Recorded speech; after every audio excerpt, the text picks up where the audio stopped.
Panic alarms are going off in WNBA offices, and not because of another missed layup. Experts are warning that 2020 Montage of Caitlin Clark highlights. Deep three-pointers, slick assists, crowd explosions. Then hard cut to slow-motion limp, trainers helping her, dramatic music. The unthinkable might be happening. Caitlin Clark, the face of the WNBA, the rookie sensation who has rewritten what this league means, could be done for the entire season. And right now, the WNBA is in full-blown panic mode. The WNBA's worst nightmare may be unfolding right now. Caitlin Clark, the rookie who's shattered viewership records, sold out arenas, and brought millions of new eyes to women's basketball, could be sidelined for the rest of the season. You guys know, negotiations have essentially stalled for a new collective bargaining agreement in the WNBA. The injury that stopped the season.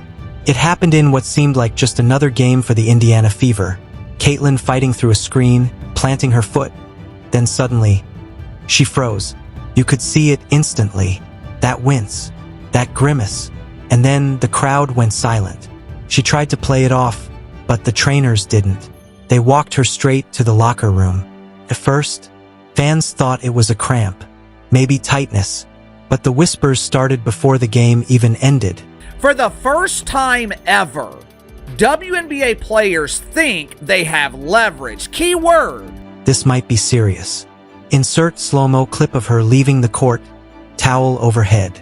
At first, broadcasters speculated it was just a cramp, maybe tightness. But before the game even ended, whispers began spreading. This might be something much bigger. Think.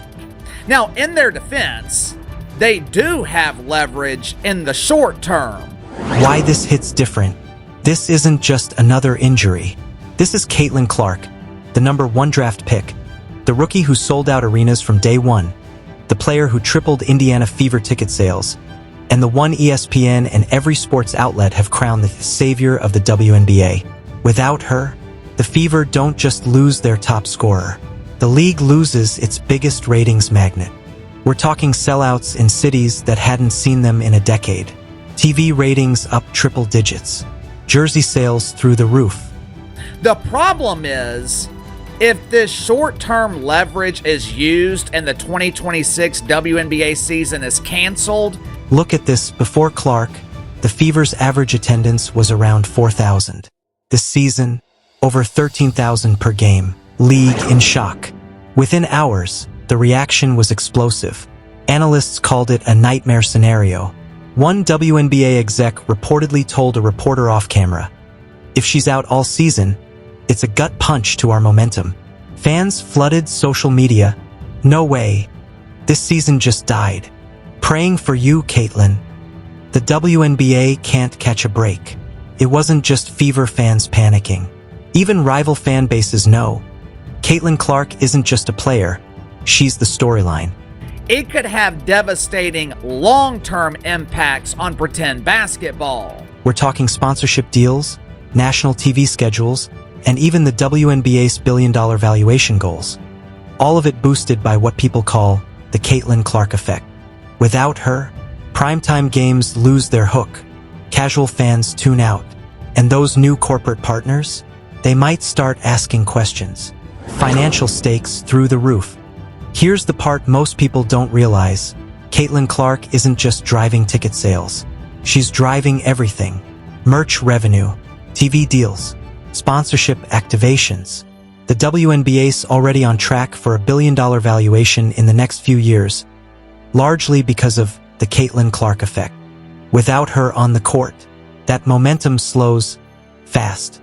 Sponsors start asking questions. Networks lose their primetime draw. And the Fever?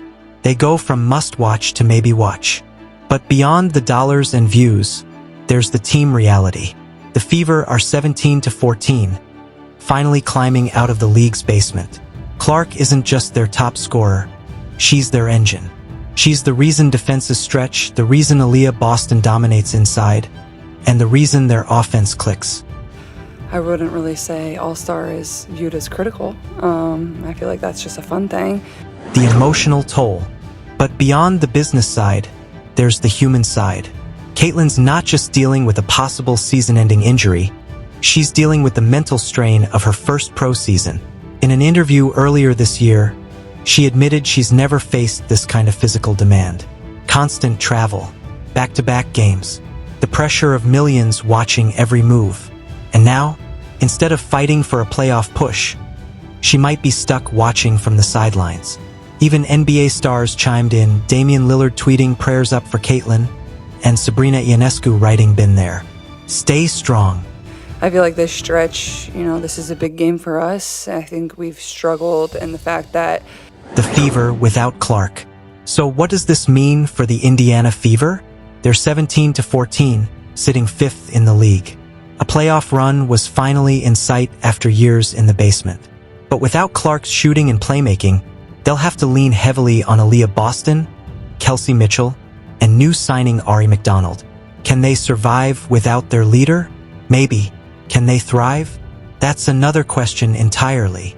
By the next morning, it wasn't just sports Twitter. It was ESPN, First Take, The Herd, everyone weighing in. Cut to mock Stephen A. Smith clip.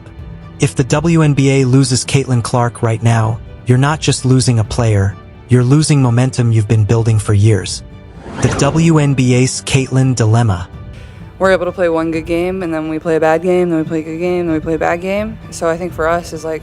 And here's where it gets tricky for the league. The WNBA has been all in on Caitlyn Clark marketing. Every promo, every commercial, every social push. That's great.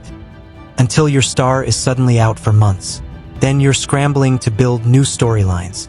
Because love her or hate her, Caitlyn Clark is the reason millions of new fans are even talking about the WNBA right now. One unnamed WNBA executive told The Athletic, "This isn't just about one season. It's about keeping the growth going. We can't afford to lose her now." We got to find a way to be able to stack really good games together, and then we go on the road, and we're on a back-to-back, which is just a challenge in itself, no matter who you're... Another source from inside the Fever locker room said, "Caitlyn wants to play, but everyone's scared about making it worse. What happens next?" Right now, the official word is day-to-day. But behind closed doors, some insiders fear this could be longer, much longer. Possibly the rest of the season. The Fever will have to decide. Do they push for her return in time for playoffs? Or shut her down to protect the future? For the league, the priority is obvious. They want her healthy. They need her healthy. But they also know every game without her is a game with lower ratings, fewer sold-out arenas, and less national buzz. We play Connecticut, then we play New York. So I think Steph's message was, yes, All-Stars coming up, that break's coming up, but... She's admitted earlier this season that she's never faced this kind of grind before. The constant travel, the media pressure, the expectation to carry not just a team, but a league. The fans react. Scroll through Twitter right now and it's an emotional storm. Some fans say, shut her down, protect her long-term. Others fire back, no, we need her for the playoff push. And then there's the conspiracy crowd, saying this could be part of a bigger rest plan before the Olympics or a marketing shift to build up other stars. Whatever the truth is, the fans are divided, but they're all talking about Caitlyn Clark. So what's the timetable?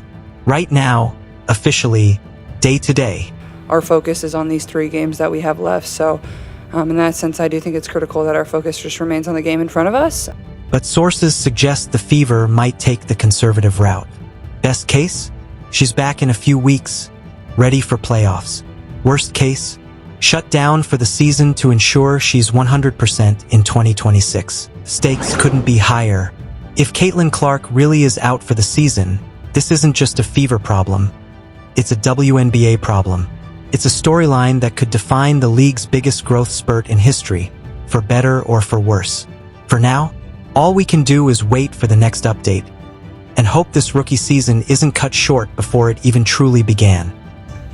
I mean, I don't think it's anything mechanically or something wrong with my shot. It's just basketball, and I was talking to... What do you think? Should the Fever risk bringing Caitlyn Clark back this season, or shut her down for good? Drop your thoughts in the comments, hit that like button, and subscribe so you don't miss the next big update.